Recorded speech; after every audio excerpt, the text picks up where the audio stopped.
చూస్తున్నాం. AP liquor కేసులో రాజ్ కేసిరెడ్డిపై నమోదైన కేసులో నేడు విచారణ జరగబోతుంది. హైకోర్టులో రాజ్ కేసిరెడ్డిపై నమోదైన కేసులో ఆయన అరెస్ట్ అయిన నేపథ్యంలో రిమాండ్ చెల్లదంటూ కూడా పిటిషన్ దాఖలైంది. ఇక ఈ పిటిషన్ ను రాజ్ కేసిరెడ్డి తండ్రి ఉపేందర్ రెడ్డి వేయగా దీనిపై ఏపీ హైకోర్టు నేడు విచారించింది.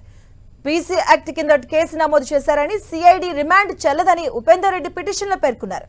అయితే ఈ పిటిషన్ పై కౌంటర్ దాఖలు చేసేందుకు ఏపీ ప్రభుత్వం సమయం కోరింది.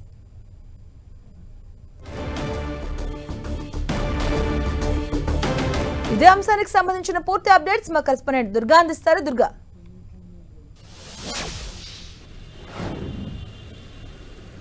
ఏపీ లిక్కర్ కేసులో ప్రధాన నిందితుడిగా ఉన్నటువంటి రాజ్ కేసిరెడ్డి ప్రస్తుతం అయితే రిమాండ్లో ఉన్నారు. అయితే ఆయన రిమాండ్తో పాటు ఏదైతే రిమాండ్ రిపోర్ట్ కూడా చెల్లదంటూ కూడా తండ్రి హైకోర్టుని ఆశ్రయించారు. నిన్న హైకోర్టులో దీనికి సంబంధించినటువంటి విచారణ అనేది జరిగింది. అయితే ఏదైతే సిఐడి వేసినటువంటి రిమాండ్ రిపోర్ట్తో పాటు అరెస్టు కూడా చెల్లదంటూ కూడా పిటిషన్ దాఖలు చేశారు. అయితే ఈ పిటిషన్ ని స్వీకరించినటువంటి హైకోర్టు కౌంటర్ దాఖలు చేయాలంటూ కూడా ప్రభుత్వానికి ఆదేశాలు ఇచ్చింది. అయితే కౌంటర్ దాఖలు చేసేందుకు సమయం కావాలని ప్రభుత్వం తరపు న్యాయవాదులు కోరినటువంటి నేపథ్యంలో ఈ రోజు ఈ పిటిషన్ కి సంబంధించినటువంటి విచారణ జరగబోతుంది. ఈ రోజు ప్రభుత్వానికి సంబంధించి కౌంటర్ కూడా దాఖలు చేయబోతున్నారు. కౌంటర్ పైన ఈ రోజు ఆర్గ్యుమెంట్స్ అనేవి జరగబోతున్నాయి. అయితే ఈ కేసుకు సంబంధించి అరెస్ట్ అయినటువంటి రాజ్ కేసిరెడ్డిని ప్రస్తుతం విజయవాడ జిల్లా జైల్లో ఉన్నారు. 6వ తేదీ వరకు కూడా రిమాండ్ ఉంది.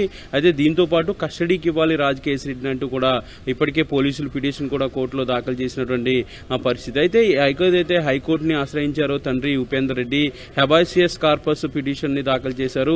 ముఖ్యంగా ఏదైతే ఈ లిక్కర్ కేసుకు సంబంధించి అరెస్ట్ తో పాటు ఏదైతే నోటీస్ ఇచ్చారో సిపి సెక్షన్ కి సంబంధించినటువంటి నోటీసులు ఏవైతే ఇచ్చారో ఆ నోటీసులు చెల్లవు. ఆ సెక్షన్ ఈ కేసులో చెల్లదంటూ కూడా దీన్ని పరిశీలించాలంటూ కూడా హైకోర్టుని తండ్రి ఉపేందర్ రెడ్డి ఆశ్రయించారు. దీంతో పాటు సిఐడి వేసినటువంటి రిమాండ్ రిపోర్ట్ తో పాటు రాజ్ కేసిరెడ్డి అరెస్టు కూడా చెల్లదు, దీనికి సంబంధించినటువంటి సెక్షన్లన్నీ కూడా డిఫరెంట్ గా ఉన్నాయంటూ కూడా ఆయన పిటిషన్ దాఖలు చేశారు. అయితే ఈ పిటిషన్ కి సంబంధించి విచారించినటువంటి హైకోర్టు ఈ రోజుకి వాయిదా వేసింది. ఈ రోజు మధ్యాహ్నం తర్వాత దీనికి సంబంధించినటువంటి విచారణ హైకోర్టులో జరగబోతుంది. అటు ప్రభుత్వం తరపు న్యాయవాదులు కూడా కౌంటర్ పిటిషన్ కూడా దాఖలు చేయబోతున్నారు. కాబట్టి దీనికి సంబంధించినటువంటి ఆర్గ్యుమెంట్స్ జరిగిన తర్వాత హైకోర్టు ఏం తీర్పునిస్తుందనే దానికి సంబంధించి కూడా నెక్స్ట్ ఫర్దర్ గా కూడా సిటీ కేసుకు సంబంధించి చాలా వేగంగా ఎంక్వైరీ చేస్తున్నారు. ఇప్పటికే ఈ కేసులో రాజ్ కేసిరెడ్డితో పాటు మరొక ఇద్దరిని చాణిక్య అలావిధంగా శ్రీధర్ రెడ్డి ఇద్దరిని అరెస్ట్ చేశారు. వాళ్ళని కూడా రిమాండ్ కి కూడా పంపించినటువంటి పరిస్థితి. ఈ కేసుకు సంబంధించి ఇప్పటివరకు